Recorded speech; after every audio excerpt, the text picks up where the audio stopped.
ফাইজলামি করেন আপনি আমার সাথে? না আপনার সাহস কি করে হয় আপনার মতো একটা ডিশ ব্যবসায়ী আমাকে পছন্দ করে? হ্যাঁ, কি আমার ব্যাকগ্রাউন্ড সম্পর্কে আপনি জানেন? আমার দিকে তাকান, জানেন না আপনি? আমার তো লজ্জা লাগতেছে যে আপনার মতো একটা ডিশ ব্যবসায়ী আমাকে পছন্দ করে। দেখেন আমি আপনাকে লাস্ট পাবের মতো আপনি বা আপনার এই চারপাশে কেউ যদি আর কখন আমার চারপাশে ঘুরছে তাহলে কিন্তু আমার লেভেলটাকে আমি বুঝা দেবো, ঠিক আছে? আর আপনি এরপর থেকে নিজের লেভেল অনুযায়ী কাউকে পছন্দ করবেন, এর উপরে না। উস্তাদ, এটা কি হলো উস্তাদ? বেরোবো যেটাও সেটাই হয়েছে। বিশ ব্যবসারে দুনিয়ার কোন মেয়ে পছন্দ করবে? একটা সমস্যা হয়ে গেছে মা। কি সমস্যা? আর ওই যে ডিশের ছেলেটা আছে না, ও এতদিন আমার পিছনে ঘুরঘুর করছে, আমি কিচ্ছু বলি নাই। তারপরেও কি করছে, এলাকার সবাইকে বলে দিয়েছে আমাকে ভাবি ভাবি ডাকতে, আমি তারপরে কিছু বলি নাই। আর আজকে কি করছে জানো, ওর মা আমাকে মার্কেটে পাইছে, পেজে দেখো আমাকে আংটি পরে চলে গেছে, আমি কিছু বলতেও পারি নাই। এত বড় সাহস কিসের বাচ্চা? আমি এক্ষুনি থানায় ফোন করবো।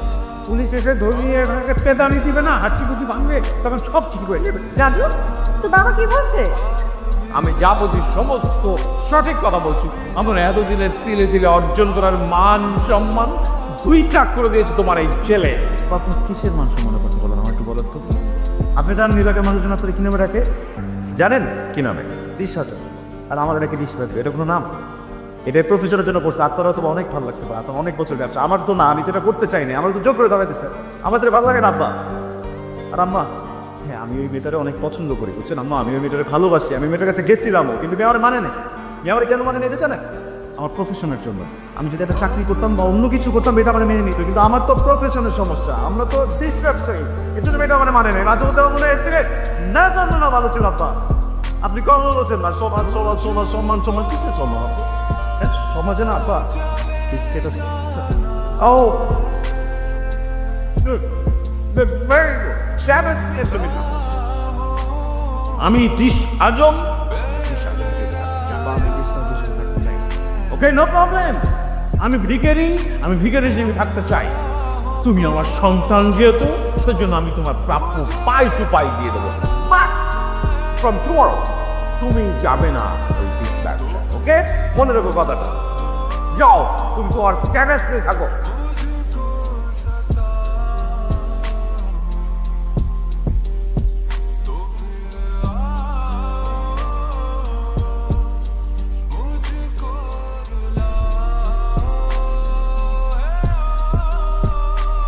খবরদার তুই আমাকে স্পর্শ করবি না। আমি কোনো খুনি ছেলের মা না, আমার কোনো ছেলে নেই, ছিল না। আমি স্ত্রী, এটাই আমার একমাত্র পরিচয়। আমি বলার আগ পর্যন্ত এই পরিচয় নিয়ে মরতে চাই। এই খবরদার, খবরদার মা বলে ডাকবি না আমাকে। এই যে বাড়িটা দেখছিস, একটা দেশ ব্যবসায়ীর রক্ত পানি করা তারা কোনো বাড়ি। আমি চাই না এই বাড়িতে কোনো কনি দাগো, তাহলে আমি থাকবো না, আমি এই বাড়ি ছেড়ে চলে যাবো। আই খোদা,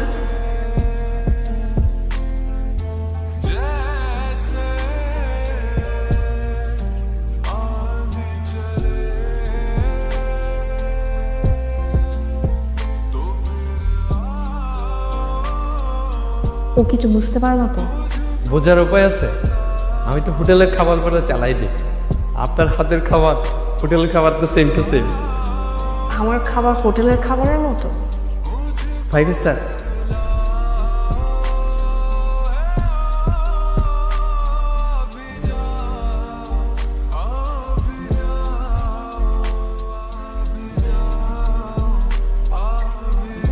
আমি জানি না আপনি এরকম জ্ঞান করতেছেন, কিন্তু আপনি যা করতেছেন একদম ঠিক করতেছেন।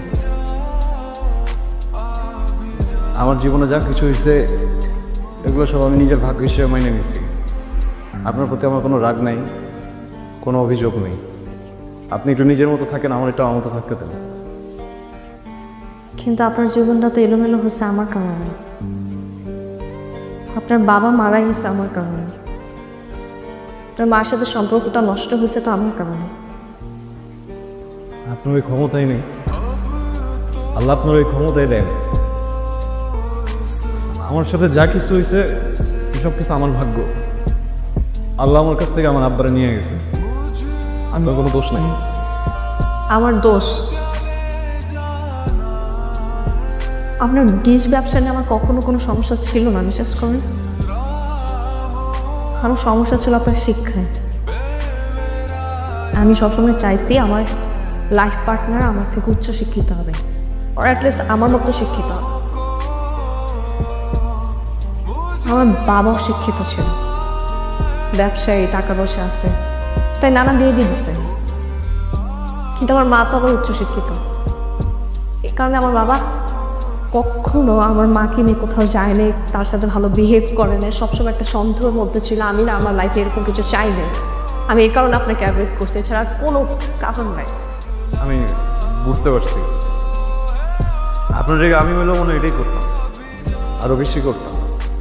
আপনার কোনো দোষ নেই, আপনি যান। আমার আমার আপনার উপরে কোনো রাগ নেই। কিন্তু আমার আছে। আপনি যখন আমাকে বিরক্ত করতেন তখন আমার খুব রাগ হতো, আমি আসলে অনেক বিরক্ত হতাম। কিন্তু এখন যখন আপনি আমাকে বিরক্ত করেন না, তখন আমি আরও বেশি বিরক্ত হচ্ছি। আমি তখন বুঝি নাই আমার রাগ হয়েছে, আমার অভিমান হয়েছে আপনার। এখন যখন আমি আপনাকে পাচ্ছি না চারপাশে, তখন আমি বুঝতেছি যে আমি আসলে ভালোবাসি আপনাকে। I love you. এটা এখন বলা তো আসলে সম্ভব না, বুঝছেন। আমি না আমার জীবন থেকে একটা শিক্ষা পাইছি। জীবন যখন আপনারা কিছু দিবে না, তখন আপনি যখন কিছু হারাই ফেলবে। আমি দেখলাম আমার আব্বাটা হয়েছে, আপনি মনে করেন কিছু হারাই ফেলছে।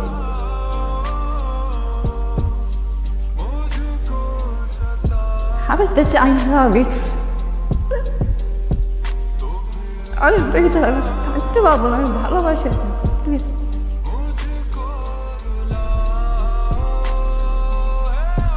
আমি আপনাকে কেন নিয়ে যাবো? ধরেন ধরেন আমি আপনাকে নিলাম, হ্যাঁ, নিয়ে আমার বাসায় নিয়ে গেলাম। আমার মা কি মানবে? আমার মা বুঝতেছে যে আপনার কোনো দোষ নেই, আমিও বুঝছি, সবাই বুঝছে আপনার কোনো দোষ নেই, কিন্তু আমার মাকে তো মানবে না। আপনি মানাইতে পারবেন, আপনি তো মানাইতে পারবেন না। মনে করেন আপনার আমার ভালোবাসাটা একটু অন্যরকমের। মানুষ আছে না, চাঁদ থেকে চাঁদের দিকে তাকায় থাকে, চাঁদ দেখতে ভালোবাসে। ওই ভালোবাসে কোনো মিল আছে? কোনো মিল তো নাই। মনে করবেন যে আমাদের ভালোবাসাটা ওইরকম, আমাদের কোনো মিল নেই।